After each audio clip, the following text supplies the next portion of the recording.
Vou ler esse aqui, ó. O lobisomem. Falando em lobisomem, tá? Ó.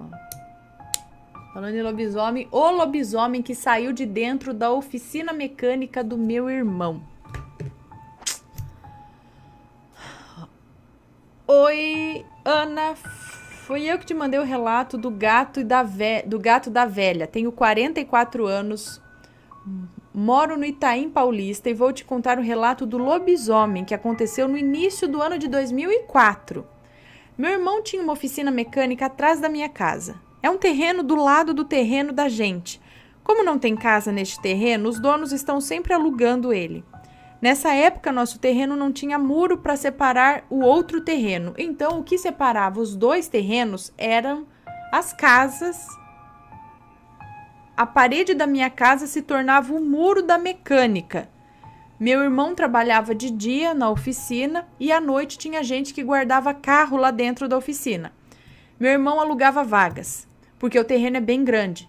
Foi então que em uma noite eu acordei com uma discussão lá dentro da oficina. O pior, atrás da parede do meu quarto. Meu esposo tinha saído para o trabalho às 3 da manhã. Meu filho de 12 anos estava dormindo e minha filha de 3 aninhos também dormia. Fiquei apavorada, mas aqui no meu quintal moramos em família. Um irmão em uma casa, meu pai em outra, cada um tem a sua casa. Então pensei, qualquer coisa, ou se mexerem no meu telhado, eu grito. Chamo meu pai ou os meus irmãos, corro atrás.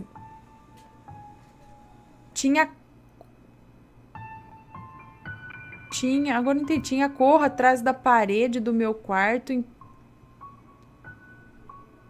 Tinha não sei o que lá atrás da parede do meu quarto, então dava para ouvir até um parafuso caindo no chão de madrugada lá na oficina.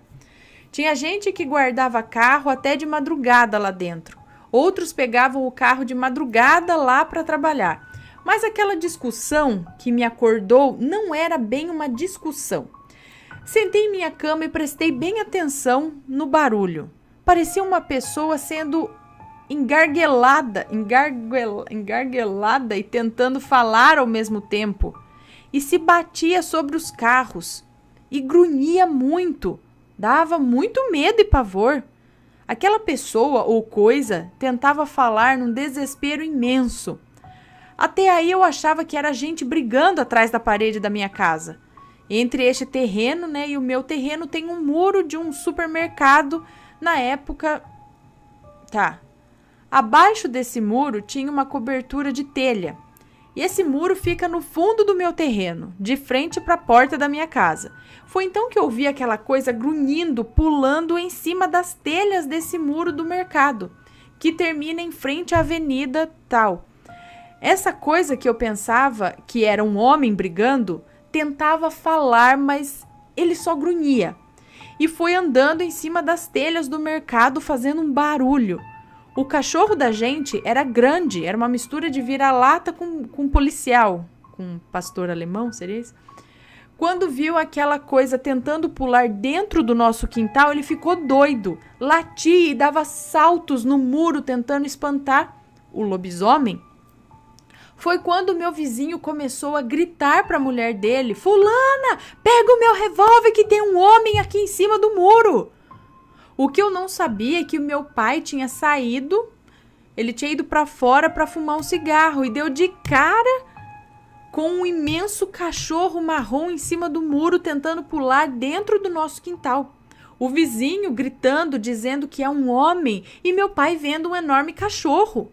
E eu ouvindo tudo, mas não abri a porta da minha casa para olhar, porque eu estava quase morta de medo, e rezando que só. Olhei a hora no relógio, era 5:30 da manhã. O dia já estava clareando. Meu pai disse que o bicho era tão grande que mataria o nosso cachorro só com uma mordida e uma patada. O bicho também viu meu pai, mas quando o vizinho gritou: "Fulana, pega o meu revólver que tem um homem em cima do muro", o meu pai disse que o bicho pulou no beiral da laje do vizinho e saiu correndo por cima das casas do vizinho, que dava acesso à avenida. Ele pulou uma altura de uns 5 ou 6 metros. se agarrou no toldo do bar do vizinho para descer e chegar na rua, onde as unhas dele entraram no toldo e ficou rasgado, igual se tivesse passado uma faca de fora a fora. No amanhecer do dia, não se falava em outra coisa que não fosse o lobisomem. Uns acreditavam, outros não. Teve gente que chegou a dizer que era alguém com fantasia querendo assustar. Mas não acredito, não. O vizinho ouviu barulho nas telhas do mercado e por isso saiu para ver o que era. Meu pai tem quase 70 anos, não tem por que mentir.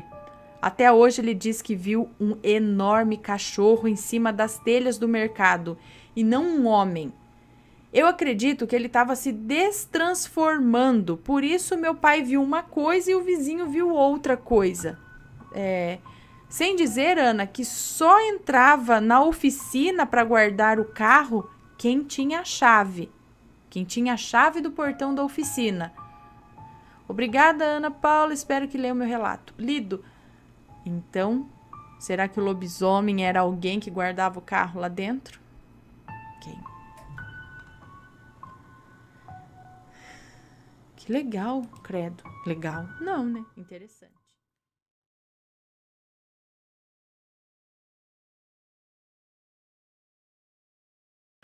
Então, vamos ler relato, né? Do Egum aqui, ó. Possessão no carnaval por Egum.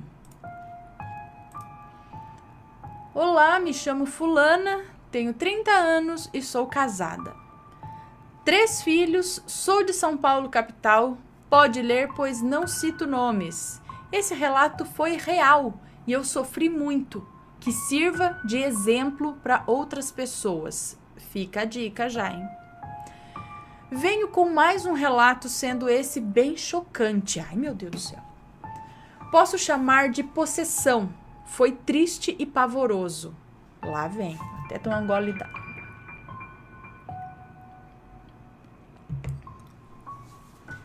Bom, vamos do início. Em outubro, tá rolando outubro aqui nas coisas, ó. Em outubro de 2016, descobri que estava doente. Fui diagnosticada com TAG, transtorno de ansiedade generalizada, TAG. Mas como assim? Eu não sou ansiosa. Foi o que eu pensei quando o psiquiatra me diagnosticou. Descobri quando passei mal dentro do metrô, voltando para casa do trabalho. Taquicardia, falta de ar. Pensei, meu Deus, eu vou infartar. Mas fiz todos os exames e não deu nada de errado. Fui encaminhada ao psiquiatra. Ela me passou alguns medicamentos e entre eles um para dormir, fortíssimo. Tomei os outros para ansiedade, mas relutava comigo para não tomar nenhum tarja preta, pois eu tinha medo da dependência, que é perigoso mesmo. Bom, eu não tomava. Minhas consultas eram quinzenais, então pegava a receita e comprava todos os remédios, mas mesmo assim, do tarja preta eu não tomava, pois cursei enfermagem e sei muito bem o estrago que ele pode causar se não tomá-lo certo.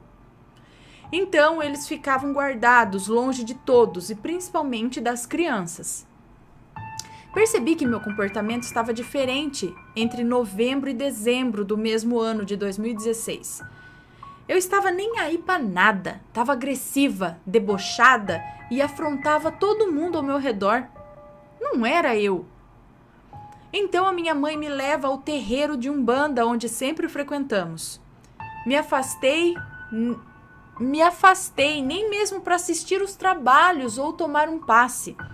A minha desculpa era falta de tempo, mas no meu íntimo eu sabia que não era. É difícil falar isso, mas eu não estava nem aí para nada, nem para minha família, nem para os meus filhos, nem para minha casa, que era novinha, tinha mudado no dia 7 de outubro. A minha mãe me levou lá e a mãe de santo, que hoje é minha mãe de santo, disse que estou em desenvolvimento. Que hoje é minha mãe de santo, pois estou em desenvolvimento na casa. Ela me disse que estava com encosto. Eu estava com encosto. Uma pombagira mandada. Ou seja, uma pessoa me mandou essa pombagira para me prejudicar. Bom, na sessão de descarrego, a médium incorporou a tal pombagira. Porém, para minha surpresa, ela disse que era minha pombagira, que estava comigo desde que eu cheguei a esse plano e que queria trabalhar comigo, que já estava na hora. Nossa, eu fiquei chocada. Eu não queria me comprometer a tal trabalho, não agora, mas concordei. E logo ela disse: "Ah, tem outra aqui, mas essa não é boa." Enfim.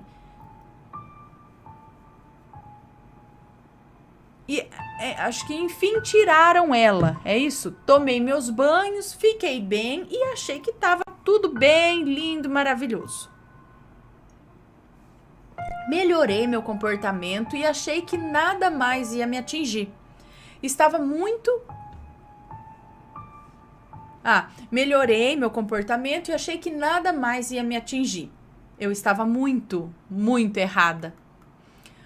Em janeiro, percebi que os meus medicamentos não estavam mais fazendo o efeito que eu esperava. Eu não dormia mais à noite e resolvi tomar aqueles tais comprimidos para dormir. Tomei como receitado pela psiquiatra.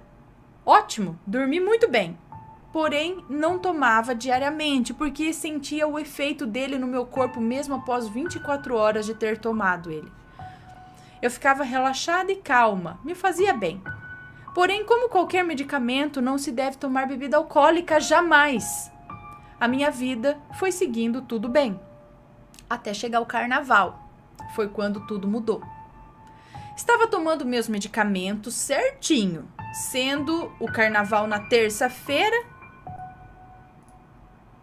Não, eu estava tomando meus medicamentos certinho.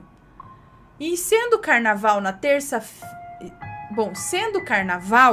na terça-feira de carnaval, eu fui para casa do meu primo, que por sinal morava na Avenida 9 de Julho, super perto da Avenida Paulista. E a Rua Augusta, super badalada e famosa em São Paulo por bares e casas de shows. Lá é o point do carnaval. Ele me avisou no sábado e disse que na terça era para eu ir lá para conhecer o AP dele e irmos para conhecer a Rua Augusta, já que eu nunca tinha ido lá. Carnaval lá tem diversos bloquinhos. No carnaval lá tem diversos bloquinhos. É coisa de louco, é lindo, maravilhoso. Você fica maluquinho com toda aquela festa. Fomos a um barzinho, bebemos algumas cervejas, pois como sabia que ia beber, então desde sábado eu não havia tomado remédio. Maior burrice que fiz na minha vida. Enfim, bebemos, passamos por toda aquela bagunça e fomos para o AP dele, porque ele viria para casa da tia dele dormir lá, que é do lado da minha casa. Voltamos, estava muito feliz porque eu conheci os bloquinhos de carnaval, a Rua Augusta e estava radiante. Chegamos e ele foi para casa da tia dele e eu para minha, porque íamos tomar um banho para juntar a galera do tempo da escola na minha casa e comer uma pizza. Cheguei, sentei na minha cama porque ia tomar banho em seguida, porém reparei que sentei de um jeito que eu nunca sentei antes, no meio da cabeceira da cama, com os joelhos dobrados e a cabeça baixa. Tipo, queria um passarinho no puleiro, assim? Eu sentia que me balançava para frente e para trás. Naquele momento, ouvi uma voz na minha mente. Você não merece viver. Você é um nada, uma coitada. Tem que morrer. Você tem que morrer. Se mata, se mata. Você bebeu, vai lá, pega seus remédios e toma bastante, vai, ninguém vai ver. Essa voz repetia isso diversas vezes na minha cabeça e eu me deixando levar e absorvendo todas as palavras. No final disso, que durou em torno de 5 minutos, eu decidi que sim, eu ia tomar os remédios para morrer. Mas ao mesmo tempo eu pensei que não era justo ir embora sem me despedir do meu marido, já que são 16 anos juntos. Meu marido estava no quarto dos meninos. Nossos filhos estavam deitados lá jogando videogame.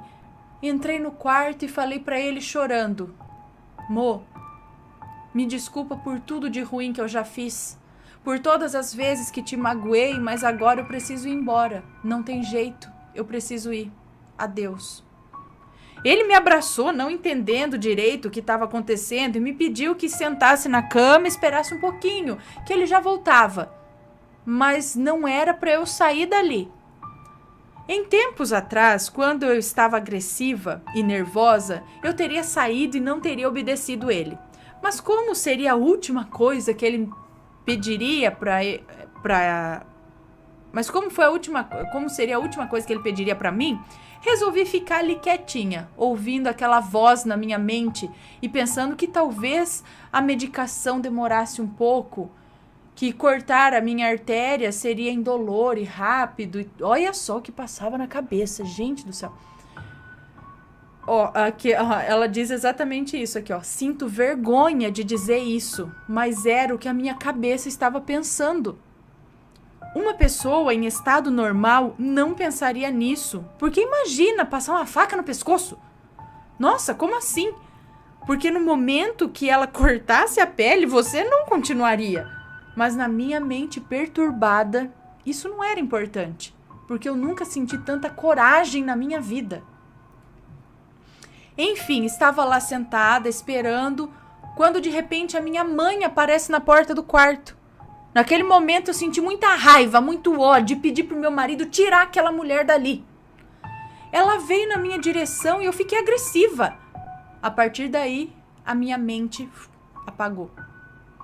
O que vou dizer agora foi alguns flashes que eu tive e o que me contaram os presentes. Lembro de não conseguir controlar o meu corpo. Eu fui parar no chão do quarto, deitada, com a cabeça encostada na parede. Eu sentia muita vontade e batia a cabeça com muita força na parede. Quanto mais o meu marido e a minha mãe me seguravam, mais eu batia. Eles não tinham forças para me conter. Eles diziam que eu ia morrer, que o que estava comigo ia me levar, que eu já era... Eles diziam que eu ia morrer, que o que estava comigo ia me levar, que eu já era dele. Teve um momento que eu segurei a minha mandíbula, uma mão na parte de cima e a outra embaixo, fazendo como se quisesse rasgar minha boca. Mas eles sempre me seguraram. Assim? Assim? Abrindo a boca? Mas eles sempre me segurando. Deitada no chão, eu batia o tronco no chão, que a minha irmã disse que dava para ouvir o barulho na rua. Ela estava subindo para minha casa e antes da esquina, a minha casa é a terceira. E da esquina, ela ouvia os meus gritos grossos e as pancadas na parede e no chão. Eu lembro de voltar e ter um momento de lucidez e vi a minha avó e a minha irmã. Eu falava com ela e ela rezava sem parar, tadinha, uma senhora de 78 anos. Mas esses momentos de lucidez duravam de 10 a 15 segundos. Tive 3 momentos desse. A minha irmã me disse que quando eu voltava, no caso eu estava deitada quando possuída e voltava à lucidez, eu me sentava, e a minha mãe sentada em cima das minhas pernas e pedia para eles me ajudarem. Logo eu deitava no chão novamente, gargalhando, com o olho entreaberto e branco. Sim. A minha irmã disse que tentou gravar com o celular dela para me mostrar depois, mas não conseguia, dava erro toda vez que ela tentava. Nas palavras dela, eu não voltaria, eu ia morrer ali. E realmente eu pensei que morreria sim. Ouvia as orações a São Miguel Arcanjo e me lembro da raiva que eu sentia. Agredi o meu marido e mordi a minha mãe. Depois de mais ou menos 40 minutos nessa briga, a minha mãe ligou para minha tia, que é mãe pequena. Ou seja, é mãe de santo de Umbanda, suplente da mãe de santo. Lembro dela chegando pelo corredor e nessa hora eu já me sentia mais eu mesma. Quando ela entrou e colocou 2 espadas de São Jorge em X no meu peito, eu chorei muito. E tudo aquilo tinha acabado. Com a ajuda dela, me levantei e fui cambaleando e fui cambaleando ao banheiro, onde a minha mãe me deu um banho, enquanto eu vomitava muito. Vômitos de jato, como se estivesse me limpando. E a minha tia disse que realmente estava me limpando. Saí do banheiro e vi a cena mais triste da minha vida. Depois da morte do meu pai. Meu marido, que sempre foi cético a respeito dessas coisas de espírito sentado em relação a essas coisas de espírito, vi meu marido sentado na mesa da cozinha com a cabeça baixa, chorando que nem uma criança por tudo que viu e com medo de me perder para sempre. A minha tia disse que foi um egum que encostou em mim, ou seja, uma pessoa desencarnada que fica à procura de uma pessoa fraca para acabar com a vida dela. Mata lá mesmo. Ele iria me matar. Eu ia morrer. Não sei se aguentaria mais tempo ali no chão. Bom, fiz todo o tratamento espiritual no terreiro para me limpar e fortalecer. Hoje estou lá em desenvolvimento para logo me tornar uma médium de incorporação e trabalhar com a caridade. Não ouvi minha pombagira. Não precisava passar por isso. Como diz a minha mãe, ou vai pelo amor ou pela dor. Ah, entendi. A pombagira dela estava cobrando, falou, você precisa trabalhar e se desenvolver, você tem que trabalhar isso. Ela falava, eu não quero trabalhar isso, aí aconteceu tudo isso e agora ela está trabalhando. Então algumas pessoas vêm com essa obrigação para a Terra, você não tem escolha. Você vem para cá para trabalhar com as entidades, é isso? E trabalhar, fazendo caridade, incorporando e no centro, assim, porque não é o primeiro relato que eu escuto disso, né? Ou vai pelo amor ou vai pela dor. E que coisa, olha só, um egum é o fantasma, né? O espírito de uma pessoa desencarnada. Que filho da mãe, desencarnou e continua enchendo pro lado de cá. Mas não tem ninguém que possa... A polícia espírita, brincadeira, mas Então tem que ter alguém com capacidade, conhecimento, tudo, para mandar esse egum embora, é isso? Senão ele mata. Que coisa. E também porque eu acho que você já tinha uma facilidade, né? Você já tinha essa sensibilidade para incorporar, é isso? Que coisa. Credo. Ainda bem que terminou bem, né? Como ela disse, ela ia morrer ali. E eles podem matar. Uau! E aí, tá gostando dos relatos? Então o que você acha de deixar um like aí no vídeo, hein? Gosta dos relatos? Deixa o seu like, mesmo que seja nos cortes.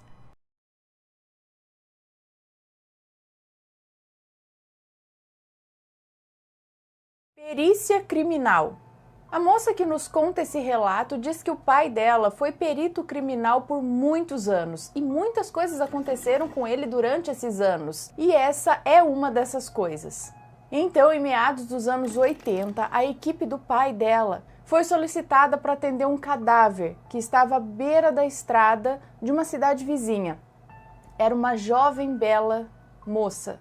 Chegando ao local, envolta por uma multidão de curiosos, a equipe se depara com o corpo rígido de uma jovem, modelo profissional, filha de um coronel que tinha sido sequestrada fazia poucos dias. O pai dela conta que, assim que eles a viram, foi muito chocante, porque aquela jovem, ela estava morta numa posição de súplica. Ela estava como se estivesse de joelhos, com as mãos juntas. E por conta da dificuldade de analisar o corpo ali no local, ele ordenou para que levassem o corpo para o hospital mais próximo ali da cidade, para que eles pudessem realizar o trabalho com maior clareza. E ela diz aqui, né, que o corpo pós-morte entra numa rigidez, num processo de rigidez muito forte, o que muitas vezes dificulta o trabalho do médico legista. A equipe estava muito abalada por ela ser uma moça, uma jovem, muito bonita e estar naquela posição de súplica. Eles estavam muito tristes por ter que quebrar o corpo dela inteiro para poder trabalhar, para poder fazer análise. Sim, eles têm que quebrar o corpo em rigidez, clac, clac, para poder realizar ali o trabalho de análise. E nesse momento, o pai da moça que nos conta esse relato fez uma oração para aquela jovem, prometendo a ela que ele faria de tudo para ajudá-la a encontrar os culpados pela morte dela. E delicadamente o pai dela pegou no braço dessa moça, que nesse momento amoleceu completamente. O cadáver saiu do estado de rigidez naquele minuto, o que assustou todo mundo ali na sala. Quando o corpo da jovem amoleceu, a bala que causou a morte dela e estava presa no vestido dela rolou até a mão do pai da moça que nos conta esse relato. Bala essa que foi prova crucial para a condenação dos culpados.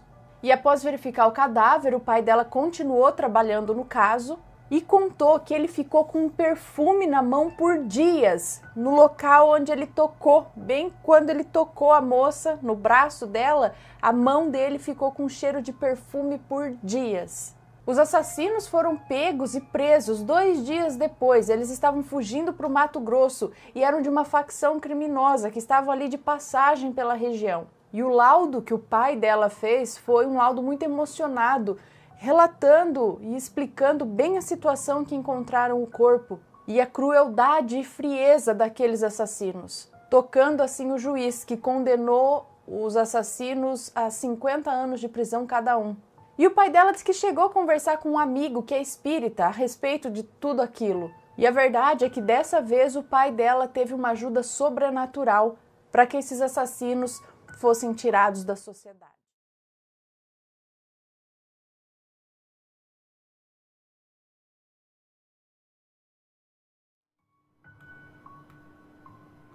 O dia mais bizarro da minha vida? É um relatinho meio médio, hein?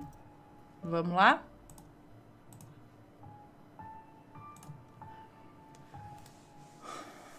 Olá, olá! Uma boa noite para todos. Hoje, exatamente no dia 23 de agosto, ontem então foi 23 de agosto, aconteceram algumas coisas, no mínimo estranhas comigo. E gostaria de deixar claro que foi tudo tão surreal que eu ainda estou processando todas essas informações. Então, eu já queria me desculpar caso o relato fique confuso, mas senti que precisava compartilhar isso com vocês. Tudo que contarei aqui aconteceu no período de 16 horas, do dia 23 até as 13h30 da madrugada de hoje, do dia 24. Certo? Então, queria começar explicando todo o contexto da história, pois realmente acredito que tudo isso possa ter um significado ou uma culpa, por assim dizer. Eu sempre tive uma família bastante diversificada em todos os aspectos, principalmente no religioso. Eu tenho tias evangélicas, tios praticantes do candomblé, católicos, ateus, xamãs, bruxas e até simpatizantes da cientologia. Bem diversificada mesmo. Bom, minha avó sempre foi uma pessoa muito à frente de seu tempo, em todos os quesitos, desde sempre apaixonada pelo conhecimento. E eu arrisco dizer que você pode perguntar qualquer coisa a ela que ela vai saber te responder. Toda a família a chama de a vidente oficial, porque praticamente tudo que ela diz ou aconselha acaba acontecendo de um jeito ou de outro. Nesse dia eu acabei de chegar em casa e ela estava nos visitando. Eu estava muito estressado, com um monte de coisa que tinha dado errado no dia. Entrei em casa e antes que eu pudesse abrir a boca para falar com ela, ela me disse: "Tô sentindo algo estranho em você." Eu tento em vão disfarçar o quão chateado eu estava e disse: "Como assim? Como assim, vó?" Eu devo estar cansado, só isso. Ela fez um não com a cabeça e me disse: não é isso. Você tá estranho. Parece que você tá vibrando muito baixo e isso não é bom. Eu perguntei a ela o que isso significava. E basicamente ela me disse que somos como uma espécie de um rádio sintonizando. Ou sintonizando. Se as nossas energias estiverem boas, nós iremos captar energias boas. E caso o contrário, o mesmo acontece. Se a gente estiver vibrando baixo, captamos energias baixas. Terminei a conversa deixando a minha avó e a minha mãe na sala, enquanto jantavam, e fui para o meu quarto me trocar. Tomei banho, me deitei um pouco e comecei a pensar alto. Se a minha avó falou, com certeza tem algo errado. Como estava muito cansado, acabei pegando no sono. Acordei em meu quarto, acordei e em meu quarto vi, várias nuvens negras ao meu redor. Eu entrei em pânico. Já passei por uma situação semelhante quando era criança, mas mesmo assim, eu nunca me não sei o que lá com o tal ocorrido. Acordei e, sem me mexer, fechei os olhos e tornei a abri-los por várias vezes, tentando me certificar de que o que estava acontecendo ali à minha volta, tentando me certificar do que estava acontecendo ali na minha volta, é isso? E aí eu vi um homem, se é que posso chamá-lo assim. Esse homem estava na parede, quase de cabeça para baixo, olhando para mim. Mas a sensação que eu tinha era que eu estava de cabeça para baixo. Esse cara usava um terno prerrogativo. Será que foi correção automática? Bom, usava um terno e parecia velho. Ele parecia velho e novo ao mesmo tempo. Parecia que ele ficava jovem e logo após envelhecia de novo. Ele que estava no teto veio em minha direção,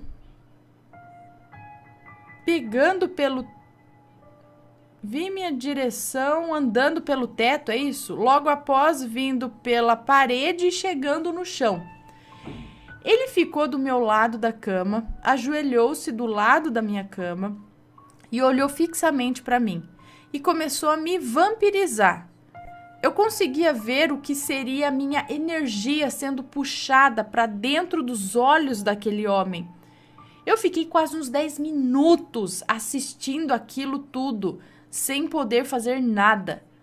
Logo em seguida, senti como se tivesse caído na cama. Abri os olhos, completamente em pânico, e já não estava mais em meu quarto. Eu estava no salão. Eu estava num salão branco, enorme. Parecia uma recepção de consultório, sabe? E era gigante. Eu gritei olá umas 2 vezes e a minha voz ecoou no lugar inteiro. Apareceu uma mulher bem alta, com um garoto do lado, e eu já havia sonhado com eles antes. E até já os vi. Não sabia quem eram, mas eu sentia que os conhecia de alguma forma. A mulher veio até mim, já de cara, já me falou que eu estava errado. Não sabendo como agir nessa situação, eu disse: errado de quê? E ela sentou no chão, ela sentou no chão mesmo e disse: sabe quando você dorme a noite inteira e acorda exausto? Ou quando você nem tenta fazer algo porque acha que aquilo não vai dar certo? O seu achar ou o seu pensar te faz acessar involuntariamente áreas não muito boas. Ela me disse que o estado mental que eu estou influencia diretamente nas energias que eu atraio para mim. Raiva, ódio, tristeza, dor, felicidade, e isso molda o mundo espiritual que me cerca. O que aconteceu? Ela disse isso. O que aconteceu? Você não é assim. E sem pensar 2 vezes, eu comecei a contar tudo. E o mais estranho ainda era que tudo fluía com uma naturalidade enorme. Eu me sentia bem ali. Eu contei de algumas dificuldades que estava passando. Não tinha nada a ver com dinheiro, nem nada do tipo. Era eu mesmo. Eu estava triste e com raiva. Mesmo assim, continuava sem ligar muito. Bom, sem terminar de conversar, eu fui puxado, sem terminar a conversa, eu fui puxado e acordei com a minha avó me perguntando se eu estava bem. E eu disse que sim, e ela disse que já estava indo embora. Antes de chegar na porta do quarto que dava acesso ao corredor, ela disse: "Você não me engana, você é um péssimo mentiroso. Você teve uma projeção, não foi? Me conte isso depois." E aí ela sorriu e disse: "Vamos, pense em coisas boas e atraia coisas boas também." E a minha mãe e meu pai, junto com a minha avó, saíram. Meu pai foi levá-la em casa. Eu fiquei sozinho, sentei no chão mesmo e comecei a pesquisar desesperadamente uma explicação para o que tinha acontecido. Deixei a porta do quarto aberta e ouvi todos saindo de casa. O portão batendo, logo em seguida, o carro ligando. E eu parei na porta do meu quarto, mas estava no celular. Então, vi perfeitamente um homem entrar no quarto e ir em direção ao banheiro. E eu pensei: meu pai deve ter esquecido algo. Voltou para falar comigo, sei lá.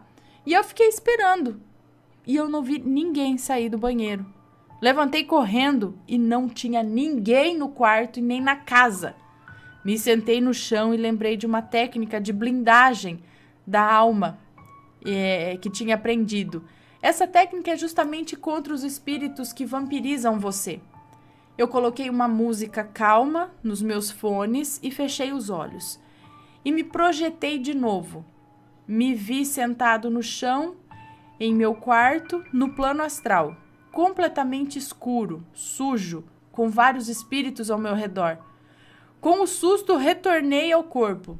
Acordei assustado, rezei e simplesmente não dormi essa noite. A única explicação lógica disso tudo é que o meu estado espiritual deu uma brecha para isso tudo acontecer. O fato de estar vibrando em frequências baixas me atraiu os espíritos baixos também. Como eu tenho um histórico de mediunidade, eu vi todas as mudanças à minha volta. Acredito que terei que me organizar de novo e voltar a ver tudo com mais clareza, eu acredito. Mas preciso de explicação. Alguém pode me explicar e me dar uma dica de como melhorar isso tudo? E se sim, agradeço. Um abraço a todos. Pensando em coisas boas, sua avó já disse tudo. É difícil, né? Tem momentos que é muito difícil.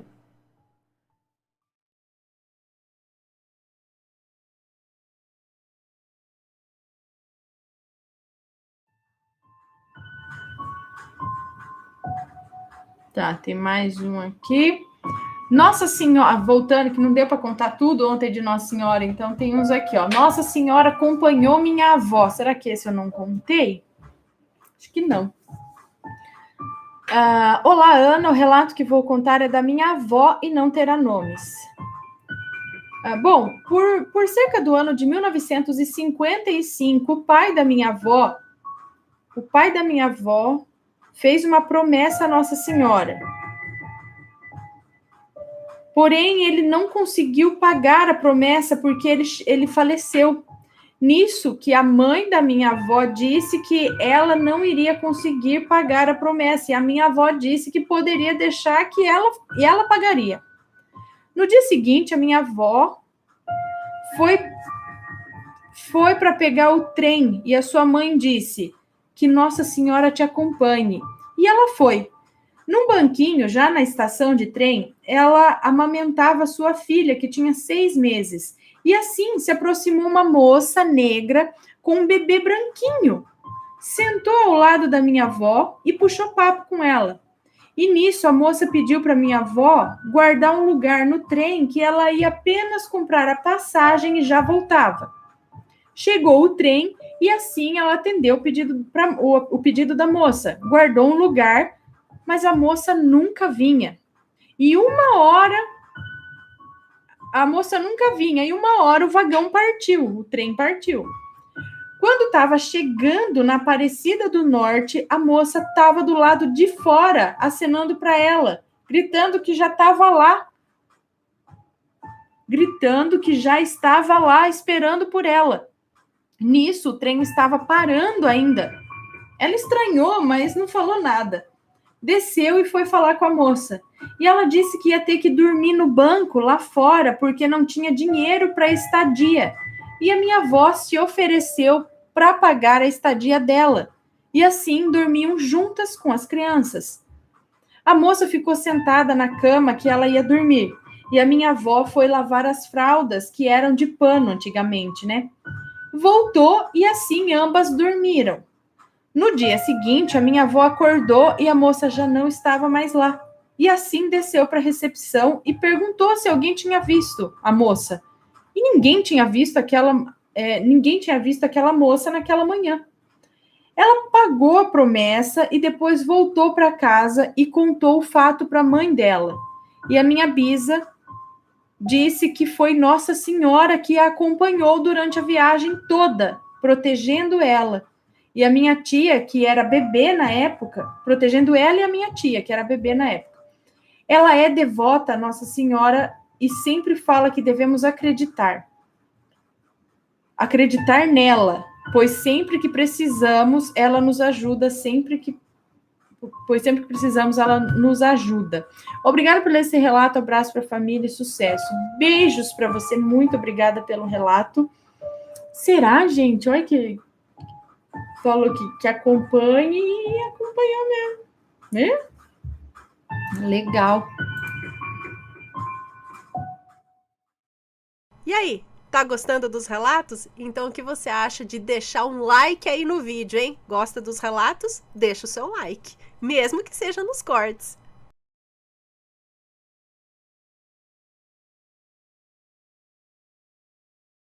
Mais um de Irmã Maledite. Minha irmã Maledite.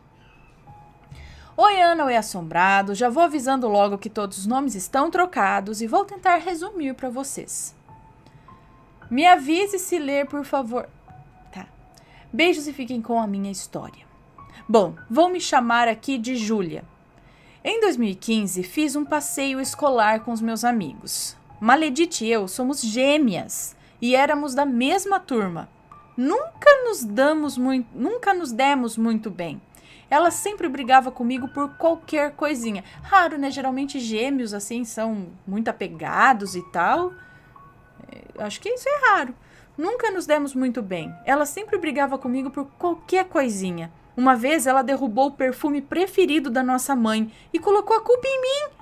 Eu fiquei sem comer o sorvete que a minha mãe tinha comprado. Mas voltando ao passeio, vimos vários animais fofos e assustadores. Até que chegamos a um papagaio. Lindo mesmo. Que passeio foi esse? Passeio escolar? Zoológico? Alguma coisa assim? Enfim. Voltando ao passeio, nós vimos vários animais fofos e assustadores. Até que chegamos a um papagaio. Lindo mesmo. Minha irmã puxou uma pena dele e ele deu um grito que todo mundo se assustou. Ela, para se defender, colocou a pena na minha mão e disse que fui eu. Aí, Ana, eu fiquei tão encrencada.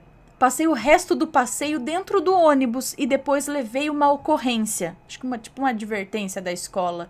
Mas, gente, você não se defendia, sei lá, não tinha como. Ela é tão, assim, persuasiva, dá medo, né? Pessoa assim. Bom, quando tínhamos já 16 anos, eu tive o meu primeiro namorado. O Gabriel, que era fofo, cavalheiro, lindo e muito gentil. Meus pais o adoravam, sempre o deixavam vir em casa, mas sempre que ele vinha, a minha irmã entrava no quarto e só saía quando ele ia embora. Ô, meu saco, hein? Maledite me disse muitas vezes que não gostava do Gabriel, que já viu ele falando com outras meninas, parecendo bem próximos.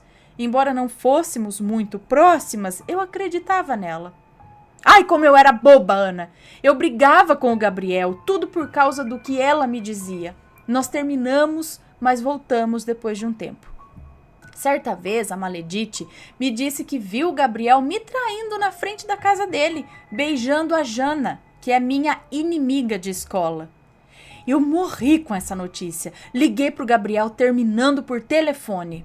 Eu tava arrasada. Tempos depois, ele foi na minha casa querendo conversar para entender o que é que aconteceu. E eu expliquei. E ele negou tudo.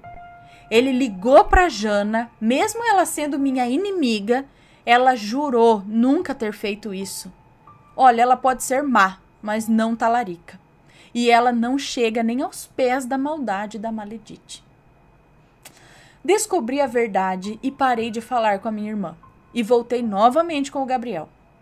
Já com 19 anos, eu trabalhava para ajudar minha mãe com as contas da casa. Eu morava com o Gabriel, mas às vezes ficava alguns dias na casa da minha mãe.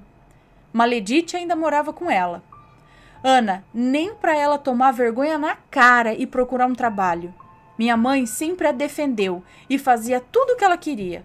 Com 19 anos, a minha mãe ainda lavava, passava e cozinhava para Maledite. Eu ficava maluca com isso. Minha mãe é uma senhora já e tem que fazer essas coisas ainda? Ah, para, vai!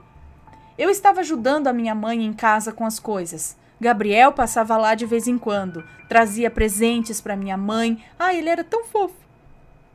Uma vez que eu estava na casa da minha mãe com o Gabriel, eu disse que ia tomar banho e ele ficou no meu quarto. Minha irmã entrou no quarto e deu em cima dele. Isso enquanto eu estava no banheiro. Ana do céu! Eu cheguei lá em cima. Ele estava todo sem graça, com ela dizendo coisas inadequadas para ele. Eu tirei a Maledite, eu atirei dali o mais rápido que pude e ele disse que precisava ir embora. Eu sabia que era porque ele sentia que ia rolar uma treta ali. Nos despedimos e ele foi. Eu levei minha irmã pelo braço e contei tudo para minha mãe, que achou que a santinha da minha irmã nunca faria uma coisa dessas. Eu saí chorando, mas quando olhei para trás, vi ela dando um sorrisinho de canto. Aconteceu muitas outras coisas até hoje, mas não dá para relatar tudo aqui hoje. Não mantenho contato com a Maledite. Tivemos bons momentos juntas. Raro, mas tivemos. Tomara que ela tome juízo e pare com isso. Minha mãe faleceu. Maledite vive na antiga casa da minha mãe e trabalha no mercadinho da esquina. Acredito que ela sempre teve inveja de mim, mas eu não sei por quê. Ela sempre foi a santa, perfeita e tudo mais. Eu tenho 2 filhos, uma menina linda e um garotinho sapeca. Sou casada com o Gabriel até hoje. Não há nada de sobrenatural nessa história, mas fica a dica. Cuidado até com as pessoas mais próximas de vocês. Beijos, Ana, fique com Deus e um beijo para vocês. Tchau! Um beijo para você, muito obrigada pelo relato. Pois é, tão próximo, que é mais próximo que uma irmã gêmea. Agora, gente, isso é coisa de outra vida. Por que uma inveja? São gêmeas, Deus santo. Não é? Por que isso? É coisa de outra vida. Né? Ou tem algum desequilíbrio psicológico, tem alguma coisa química cerebral, não sei, que causa esses desvios de personalidade? Seria isso? Enfim. Que triste, né? Triste.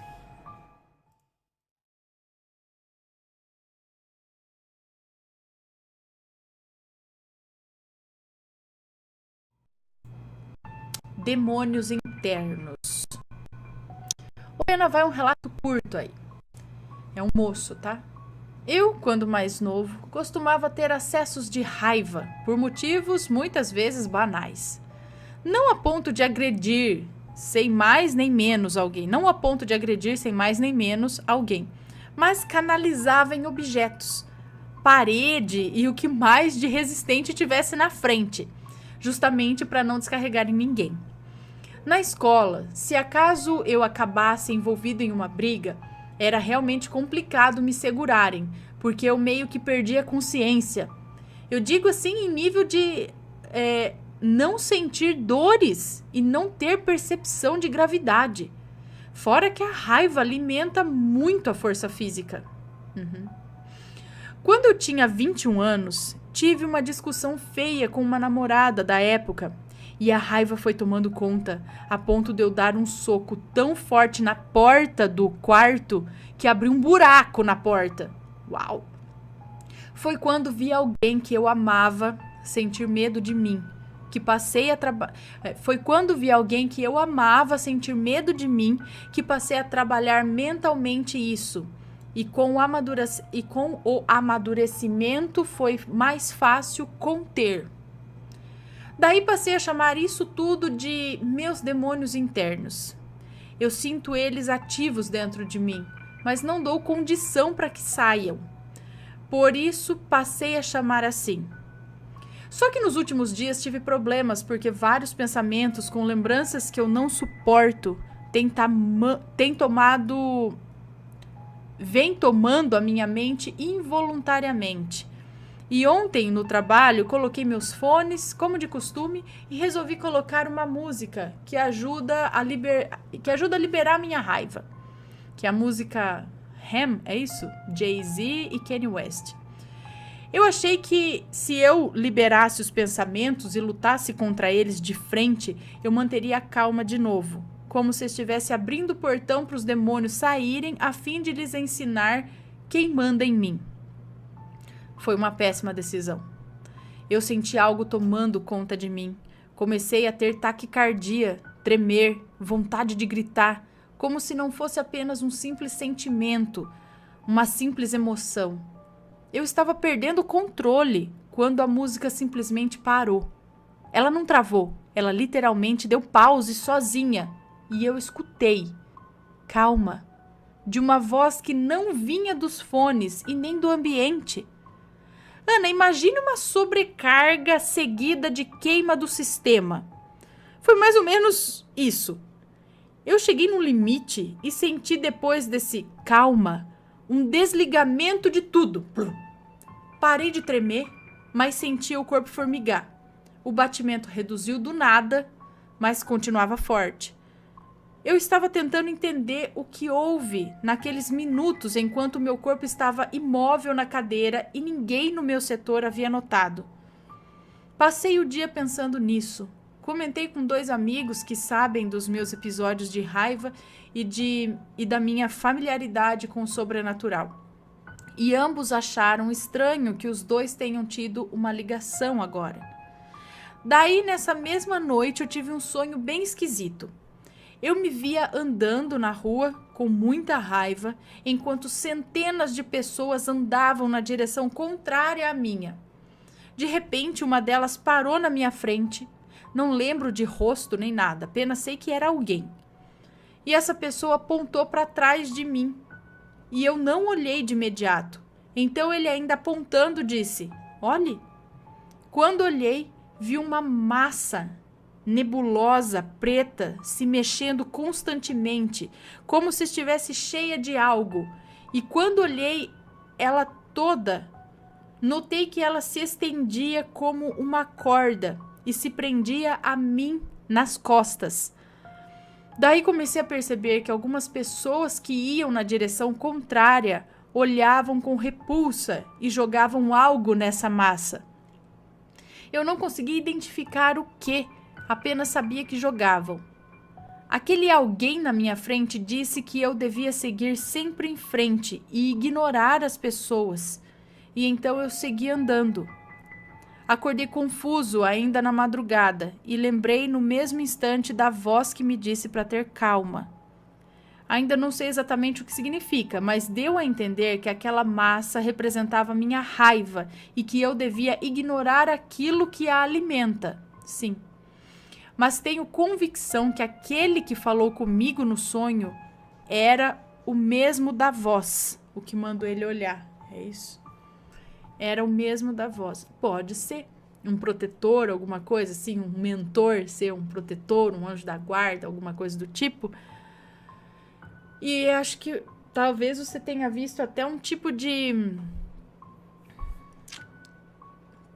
Pode dizer larva astral? alguma coisa assim, algum vampiro astral, alguma coisa que fica se alimentando de você, te influenciando a isso, essa massa negra ligada às suas costas, e que às vezes você acaba sugando as coisas ruins das outras pessoas e alimenta aquilo e te faz explodir. Então você tem que começar a aprender a não captar essas coisas das outras pessoas, para não alimentar essa coisa, né? Acho que foi isso. Interessante, né? Alguém aí sabe melhor? Pode dar algum conselho, falar alguma coisa?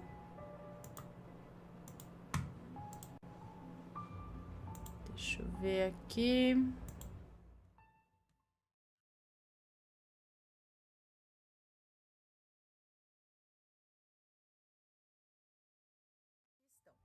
Sofri uma falsa memória? Vamos ver. Olá, Ana, tudo bem? Sou eu, fulana, com mais um relatito.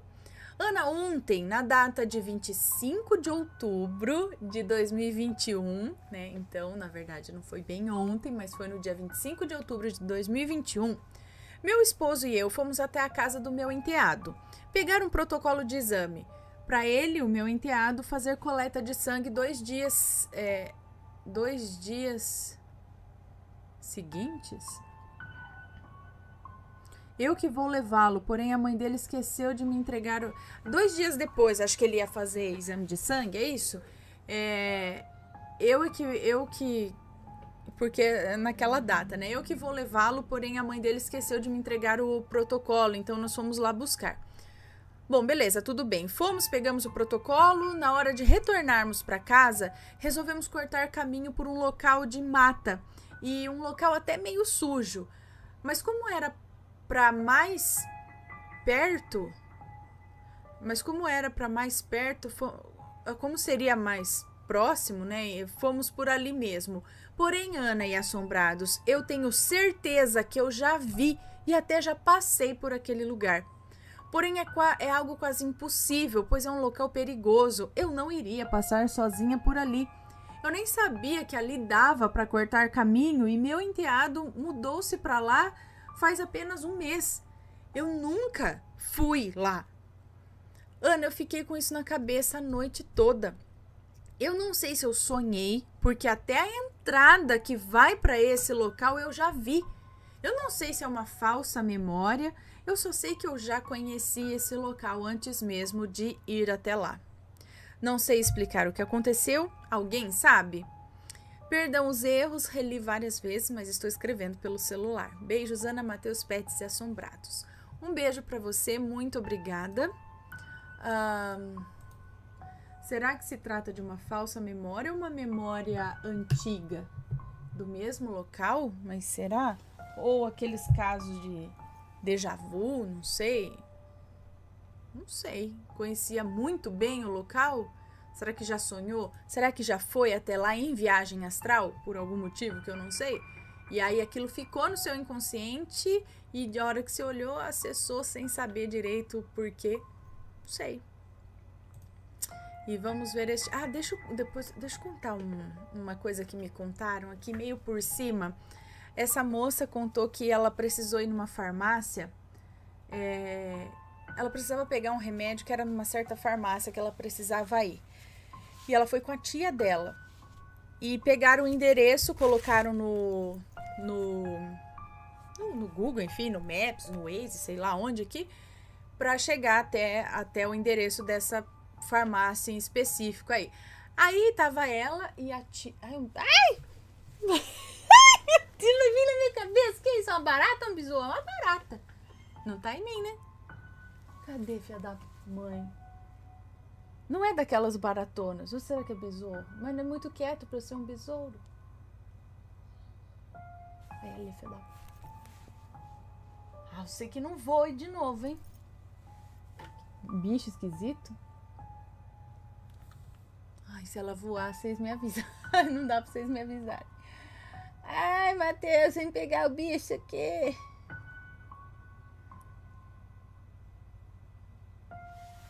Continuando. que esses bichos vêm direto na gente, né? Eles devem zoar com a nossa cara, não é possível. Bom, contar relato assim.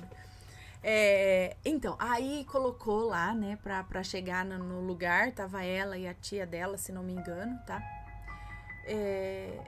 Chegaram na rua, né, que tava indicando, rua tal. Aí o número era, não sei, 225, por exemplo, não lembro o número que é. E aí foi olhando, aqui é o 200, aqui é o 200, não sei o que lá. Aí ela viu, os números ímpares estão desse lado, então vamos olhando.